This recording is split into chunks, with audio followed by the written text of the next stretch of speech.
machine électorale, nous donner tous les moyens d'être présents un peu partout. Parce que vous savez bien que ce qui s'est passé dans le Fouta, c'est parce qu'on n'a pas pu être présent dans les bureaux de vote, dans la majorité des bureaux de vote, parce que nos représentants ont été soit menacés, soit corrompus. Et quand il n'y a pas de représentants de l'opposition, bonjour les dégâts. Je peux vous dire que ce qui s'est passé dans le Fouta ne se passera plus. Que nous avons pris, nous sommes en train de prendre toutes les dispositions et ça ne se passera plus, Inch'Allah. C'est ça le travail que nous attendons de vous. Et non pas des débats stériles, puérils du matin au soir, sur des insultes, des attaques contre-attaques. Ce n'est pas ça que nous attendons. Notre projet vaut plus et mieux que ça. Notre projet est un projet, j'allais dire, spirituel même. Il faut que les gens le comprennent comme ça. Nous ne faisons pas de la politique pour des positionnements ou pour de l'argent qu'on doit avoir. Nous faisons de la politique par conviction. Et parce que, en tant que croyants, musulmans, catholiques, religion traditionnelle, nous sommes convaincus que se mettre au service de sa société, se battre pour sa société, se faire insulter pour sa société, se faire emprisonner pour sa société, se faire tuer pour sa société, est un acte d'adoration au même titre que la prière, le jeûne et tout autre acte d'adoration. C'est de cela qu'il est question. Et il ne faut pas qu'on vous induise à abandonner, à lâcher la proie pour l'ombre. Les petits débats, vous savez leur technique, chaque jour ils allument des contre-feux. Chaque jour on sort de faux dossiers et les gens sont là à épiloguer. Sortez de ce terrain et restez focus sur le projet pour 2024. Et au-delà du travail de terrain auquel nous vous appelons, il y a également un travail de vigilance. Parce que ma conviction, elle est nette, que personne n'est mieux placé que nous pour gagner l'élection présidentielle de 2024. Je ne suis pas un utopiste, je ne suis pas un nombreliste, je suis quelqu'un de très posé sur ces questions. En 2019, quand les gens sont venus me voir pour me dire qu'on va gagner, je leur ai dit que c'est possible. Parce que, comme on dit, les desseins de Dieu sont insondables. Mais si je m'en fie simplement aux aspects factuels et pratiques, je crois qu'il nous faut nous fixer comme objectif de bien figurer, de marquer notre terrain, de montrer que nous sommes une force sur laquelle il faut compter, plus que de penser qu'on va gagner cette élection. Autant j'étais très prudent pour 2019, autant je le dis aujourd'hui. Et je le dis avec toute l'objectivité du monde, il n'y a personne de mieux placé que nous pour gagner l'élection présidentielle de 2024, s'il plaît à Dieu. Et c'est pourquoi il faut qu'on reste focus. Et c'est parce qu'ils en sont convaincus qu'ils ont décidé de mettre un frein à ce projet. Quand je dis il faut comprendre qu'il s'agit de Macky Sall et son régime, mais il faut comprendre également que c'est la France. Ils sont décidés. Mais le plus important, quand vous lisez la prolifération d'articles de médias français, de porte-voix officieux de l'Élysée, la première chose qu'il faut noter, c'est que tous conviennent maintenant qu'Ousmane Sonko peut être est potentiellement le prochain président de la République. Ce qui faisait ricaner il y a quelques mois en arrière. C'est le fruit de votre travail à vous, les militants et les militantes, à vous les sympathisants, à tous les Sénégalais qui nous font confiance. Ce n'est pas le fruit du travail d'Ousmane Sonko. Et c'est pourquoi vous ne devez pas accepter de faire tout ce travail pour rattraper ce qu'on avait perdu, pour effacer les rendez-vous manqués. Et qu'au dernier moment, la France et Macky Sall et son régime décident par des moyens non orthodoxes, par des armes non conventionnelles, de liquider ce projet. Et je puis vous assurer que tous les jours que Dieu fait, leur laboratoire tourne à plein régime, en fabriquant énormément de complots et de projets de complot.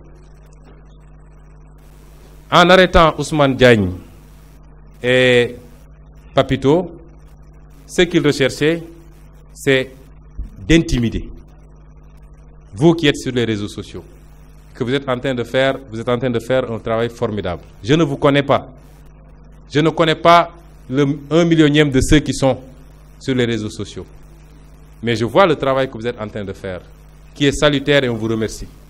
Et pourquoi ils vous craignent? C'est parce que eux, ils ont leur presse. Vous avez les réseaux sociaux, beaucoup plus puissants aujourd'hui que la presse. Ils peuvent continuer à soudoyer quelques patrons de presse, leur faire sortir n'importe quelle bassesse contre nous, mais ils n'auront jamais la force des réseaux sociaux.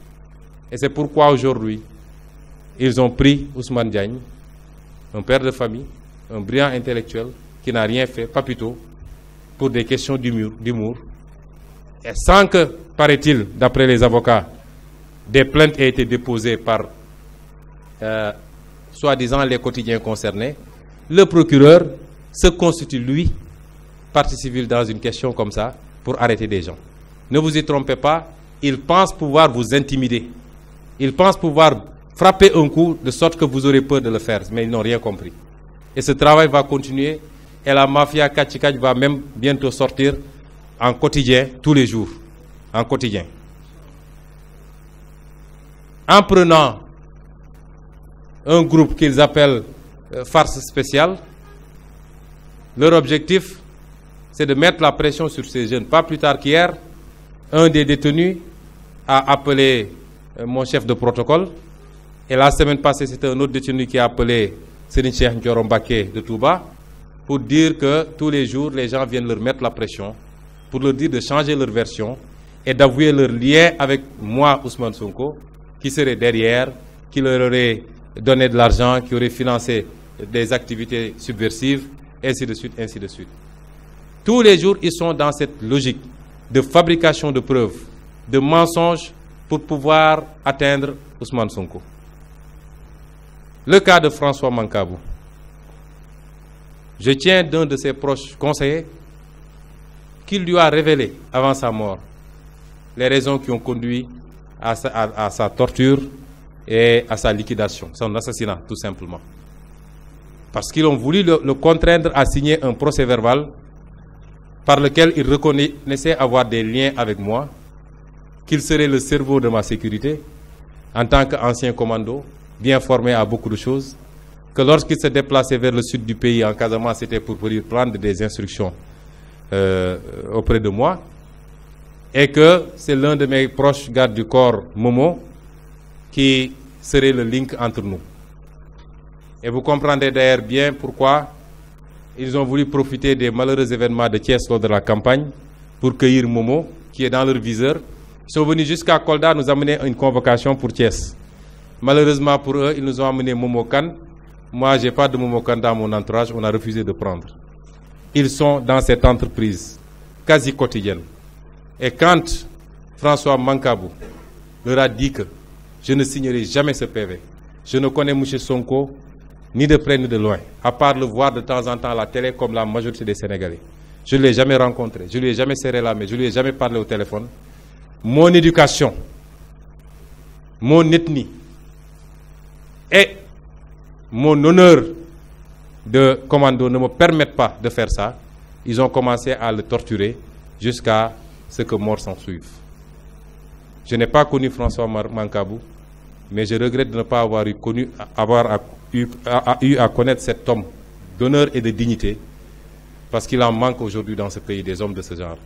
Et je dis à sa famille qu'il y a de quoi être fier de François Mancabou. Et aujourd'hui même, je me rendrai auprès de ses proches pour présenter les condoléances de notre parti, comme je me rendrai auprès des familles de tous les prisonniers politiques de Macky Sall. Je dis que PASTEF a aujourd'hui 17 prisonniers politiques entre les mains de Macky Sall. 17.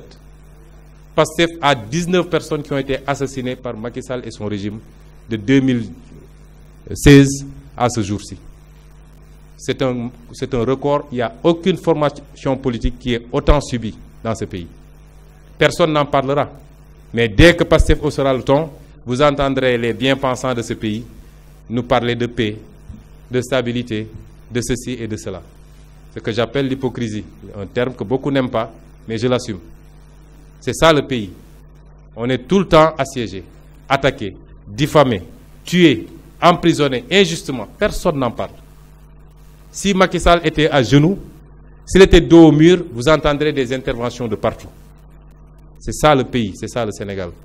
Mais nous ferons face, et c'est pour cela que je dis aux militants, par rapport aux machinations de Macky Sall, terrorisme, dossier terrorisme fabriqué par le procureur, dossier de rébellion, Ousmane Diatta, fabriqué par le procureur. 94 milliards, ils sont allés saisir un cabinet français et j'en ai été informé immédiatement. Et ce qui est cocasse, pour des dossiers supposés privés, c'est les services consulaires eux-mêmes qui saisissent maintenant des avocats hors du pays. Parce que simplement, ils savent qu'aucun avocat sérieux, aucun avocat normal dans ce pays ne va s'engouffrer dans des dossiers comme ça. De même que le dossier de viol imaginaire qui n'existe que dans la tête de Macky Sall. Ils se sont tellement menti qu'ils ont fini par croire à leur mensonge. Et c'est ça qui est dramatique dans le mensonge, justement.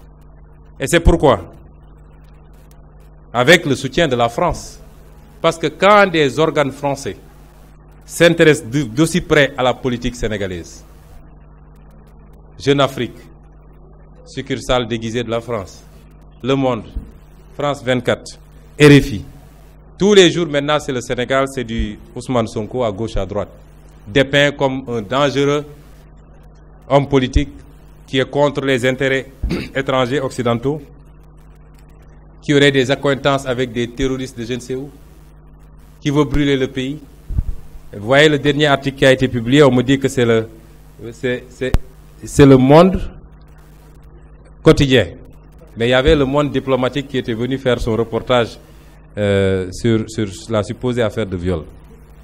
Mais, qu'on me dise aujourd'hui que tous ces organes s'intéressent à ce que nous faisons, le premier constat, c'est que tous, je l'ai dit tantôt, admettent désormais que nous sommes un présidentiable crédible, sérieux et qui a des chances de passer. Mais la deuxième chose qui est tout aussi importante, et je l'ai dit et redit, la dernière fois j'avais dit à la France de lever son coude de notre cou. Ça a trop duré. Des siècles d'esclavage, des décennies de colonisation et des décennies de néocolonisation. Vous ne voyez ça qu'en Afrique dite francophone. Les pays qui ont été colonisés par les anglophones ne vivent pas ce problème-là. Il est temps que cela cesse. La France doit avoir la dignité de l'Allemagne, qui ne repose sur aucune colonie et qui est la première puissance économique de l'Europe. Elle doit avoir la dignité de la Norvège, du Danemark, de toutes les autres puissances, pays européens. Elle doit avoir la dignité de voler de ses propres ailes enfin et de continuer de sucer le sang de ses ex-colonies. Si c'est ça, ne pas aimer la France, je ne l'aime pas. Et ce discours n'est pas dirigé contre le peuple français. Il est entendu, écouté, mais il est dit surtout par beaucoup d'acteurs politiques, d'intellectuels, d'universitaires en France. Il est dit par une bonne partie du peuple français. Ce n'est pas un antagonisme entre nous et le peuple français, il faut qu'on se comprenne bien. Nous avons initié des contacts très poussés avec une partie de la classe politique française. Nous discutons. À la veille des élections législatives, nos staffs respectifs se sont rencontrés à Paris, ont discuté, ont sorti des communiqués conjoints. Nous n'avons pas un problème global avec la France. Mais nous tenons et nous défendrons notre souveraineté.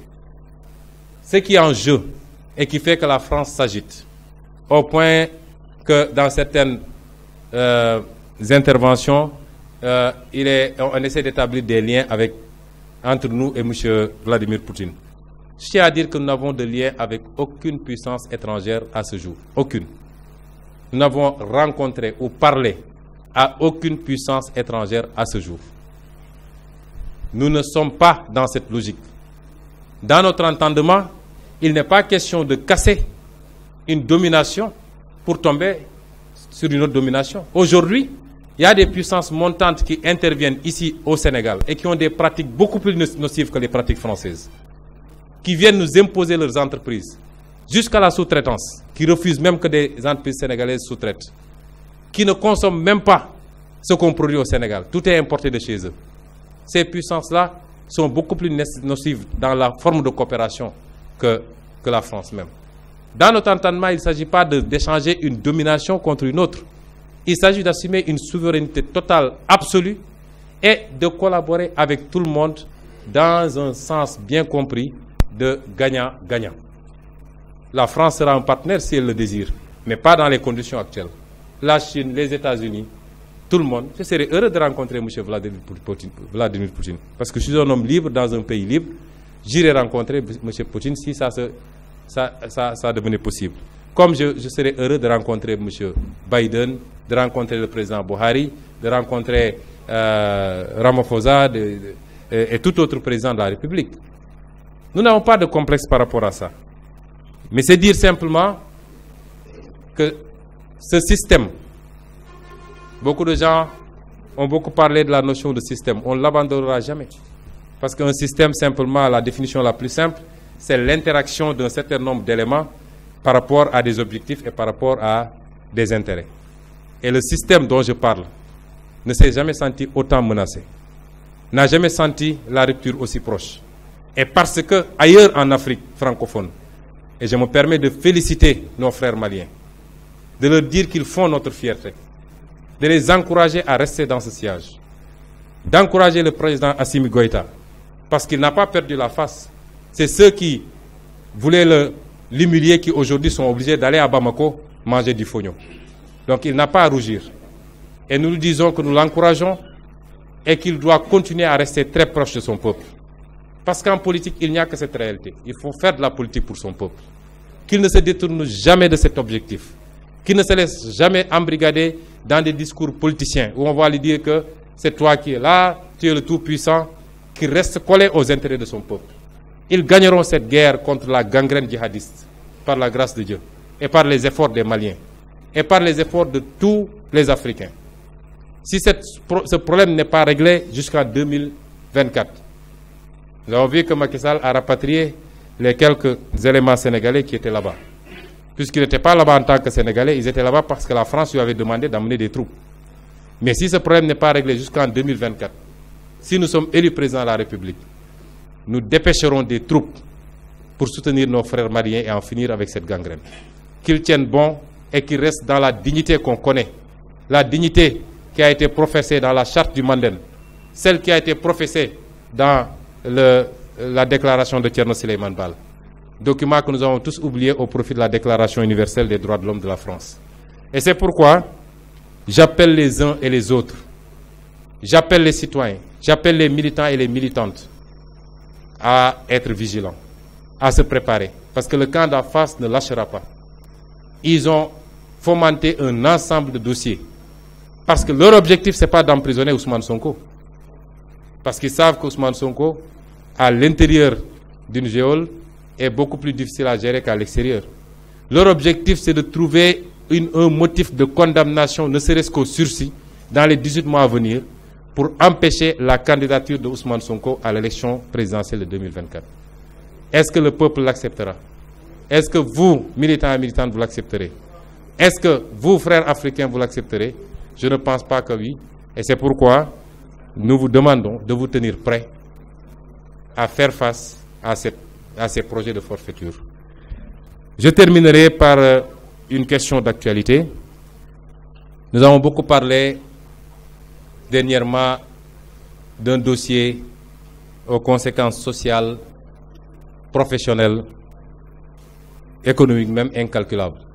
Il s'agit de la cession partielle de l'hôpital de Dantec